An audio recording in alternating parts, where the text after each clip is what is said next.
অনুব্রত মণ্ডল ঋতব্রত তৃণমূলের জেলা সভাপতি পদে ফিরতেই যেন সাহস পেলেন তৃণমূলের তাবর তাবর নেতারা। অন্ততপক্ষে এবার বোলপুরের তৃণমূলের দলীয় কার্যালয়ে যে ছবি ধরা পড়ল তাতে এমনটা বলা যেতেই পারে। যে সকল তৃণমূল নেতাদের চৌঠা মের পর থেকে একরকম দেখা মিলছিল না বললেই চলে, সেই সকল নেতাদেরই এবার স্বমহিমায় দেখা গেল। শুধু স্বমহিমায় দেখা যাওয়াই নয়, পাশাপাশি অনুব্রত মণ্ডল জেলা সভাপতির পদে ফেরার পরিপ্রেক্ষিতে তারা কতটা খুশি তা প্রকাশ করেছেন। পাশাপাশি সাংগঠনিক নেতা হিসেবে অনুব্রত মণ্ডলের ভূমিকা কতটা তাও জানিয়েছেন। সিউড়ি বিধানসভার প্রাক্তন বিধায়ক বিকাশ রায় চৌধুরী এমন নানা কথা বলার পাশাপাশি স্পষ্টভাবেই জানিয়েছেন তিনি অনুব্রত মণ্ডলের সঙ্গে আগেও ছিলেন, এখনো আছেন। অনুব্রত মণ্ডলের সঙ্গে তো সবসময় ছিলাম, সবসময় আছি, সুতরাং আজকেও নতুনত্ব কিছু তো নয়। জেলা সভাপতি হওয়ার পর এই আজকে দেখা গেল আপনাদের। আমি তো কলকাতায় ছিলাম মিটিংয়ে, যেদিন ঘোষণা হয় সেদিন তো কলকাতার মিটিংয়ে আমি ছিলাম, যেদিন ঘোষণা হয় সেদিন সেই মিটিংয়ে বৈঠক ছিল। বোলপুরে থাকলেই যখন থাকি তখনই তো গিয়ে দেখা করি, আলোচনা করি, সাংগঠনিক কিছু কথাবার্তা নিশ্চয়ই হবে, রাজনীতির লোক যখন তখন। সুতরাং এখানে তো আর রাজনীতির জন্মলগ্ন থেকেই তো আছি একসঙ্গে দুজনে, আমরা সবাই একসাথে আছি। এইখানে দেখা গেল বিধানচন্দ্র মাঝিকেও দেখা গেল নানুরের যে বিধায়ক, হ্যাঁ, যে দলকে ভালোবাসে বা যার দলের প্রতি আনুগত্য আছে, আজকে সেখানে অনুব্রত মণ্ডল সভাপতি হয়েছে তৃণমূল কংগ্রেসের। সুতরাং সেখানে তো সবাই আসবে, এই তো অনেক জায়গা থেকে, রামপুরহাট থেকে এসেছে, দুবরাজপুর থেকে এসেছে, আজকে প্রতিটি জায়গা থেকে মানুষ আসছে।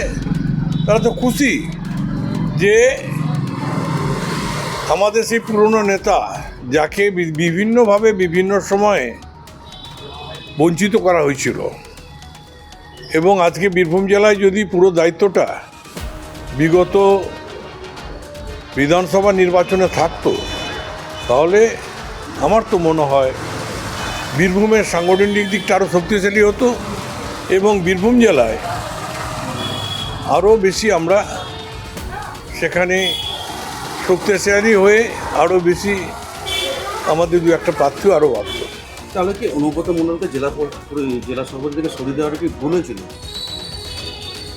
দেখুন, এটা আমরা বারবার বলেছি, অনুব্রত মণ্ডলকে যখন জেলে পাঠানো হয়, জেল থেকে তখনও কিন্তু আমাদের নেত্রী, তখন মমতা ব্যানার্জি বলেছিলেন কেষ্টর জন্য চেয়ারটা ফাঁকা রইল, কিন্তু কেষ্ট ফিরে আসার পরেও সেই জায়গাটা কিন্তু পূরণ করা হয়নি। এছাড়াও আমি তো সেই সময় কনভেনার ছিলাম জেলার, সেখানে আমি নিজে বলেছিলাম অনুব্রত মণ্ডল যখন ফিরে এসেছে তার চেয়ারটা তাকে দেওয়া হোক। এখন আর এরপরে এই কোর কমিটির কোনো দাম থাকে না, কিন্তু সেটাকেও গুরুত্ব দেওয়া হয়নি। সুতরাং আজকে বীরভূমের মানুষের কাছে তো নিশ্চয়ই একটা নতুনত্ব কিছু আছে, অস্বীকার করে তো লাভ নেই। এবং আজকে এতগুলো এমএলএ আছে, এত এমপিরা আছে, সংগঠনে যারা শক্তিশালী মানুষ তারা আছে, আজকে সবাই আসছে অনুব্রত মণ্ডলের সঙ্গে দেখা করতে। সবাই কি আবার একসঙ্গে কাজ করবে কি মনে করছিল? আমার তো বিশ্বাস, কারণ সেই ক্যাপাবিলিটিটা, তার সেই সংগঠন কীভাবে করতে হয় সেটাও জানে। আমরা তো দেখেছি বিগত দিনে, আমি তো 2010টা বছর আমি সভাধিপতি ছিলাম, অনুব্রত মণ্ডলের সহযোগিতা সবসময় ছিল এবং তার অবদান ছিল। 5 বছর আমি সিউড়ির বিধায়ক ছিলাম, সেখানে আমি যথেষ্ট তার কাছ থেকে সহযোগিতা পেয়েছি। সুতরাং সংগঠন কীভাবে করতে হয়, সংগঠন কীভাবে এগিয়ে নিয়ে যেতে হয়, সেটা ওর থেকে আর কেউ বেশি জানে কি না আমার জানে না এই বীরভূম জেলাতে। তাহলে কি নেতৃত্বের ভুলেই কি সরকার হারলো? হ্যাঁ, নেতৃত্বের ভুলেই কি সরকার হারলো?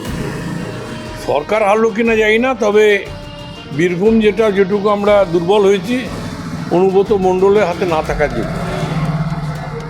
অন্যদিকে কাজল শেখ ঘনিষ্ঠ নানুরের বিধায়ক বিধানচন্দ্র মাঝিকেও এদিন অনুব্রত মণ্ডলের সঙ্গে দেখা করতে আসতে দেখা যায়। কাজল শেখ ঘনিষ্ঠ বিধায়ককে এইভাবে অনুব্রত মণ্ডলের সঙ্গে দেখা করতে আসা রীতিমতো অবাক করেছে রাজনৈতিক মহলকে। তবে তিনি জানিয়েছেন তিনি তৃণমূলের সঙ্গে রয়েছেন। দাদা অনুব্রতের সাথে দেখা করতে দাদা জেলা সভাপতি হয়েছেন, দাদা ডেকেছিলেন আজকে। তাছাড়া আমার বিশেষ পুজো ছিল, মায়ের আশীর্বাদ নিয়ে এলাম। আর তাহলে কি আপনি তো মানে কাজল ঘনিষ্ঠ ছিলেন আজকে? আমরা তৃণমূল করছি, আমার মুখ্যমন্ত্রী কালদার বিধায়ক, আমিও বিধায়ক, কেষ্টুলা জেলা সভাপতি হয়েছে। কেষ্টুলার নেতৃত্বে আমরা এখন আগামী দিনে বীরভূম জেলায় এগিয়ে যাবো। কাজলদের সাথে থাকবেন তাহলে? হ্যাঁ, সবার সাথে সম্পর্ক থাকবে। আমরা তো বীরভূমে মাত্র 5 জন বিধায়ক, আমাদের দেখুন একসাথেই থাকতে হবে, আমার তো বিভেদ করার কিছু নেই। আগামী 21 জুলাই নিয়ে আলোচনা হলো। দাদা কাজল ঘনিষ্ঠ তো আপনি, সেইভাবেই চেনা যেত আপনাকে। আমি তৃণমূল ঘনিষ্ঠ, তৃণমূলের বিধায়ক। আমি কাজলদার সঙ্গেও আছি, অনুব্রতদের সঙ্গেও আছি। আর এখন কাজল কেষ্ট করলে হবে না, আমাদের একসাথে থাকতে হবে। তার কারণ মাত্র 5 জন আমরা বিধায়ক, মাত্র 5 জন বিধায়ক আমাদের একসাথে অনুব্রত মণ্ডলের নেতৃত্বে জেলাকে এগিয়ে নিতে হবে। কাজলদা জানে আপনি এসেছেন? অবশ্যই জানবে, নাহলে তো আমাদের মাধ্যমে জেনে যাবে।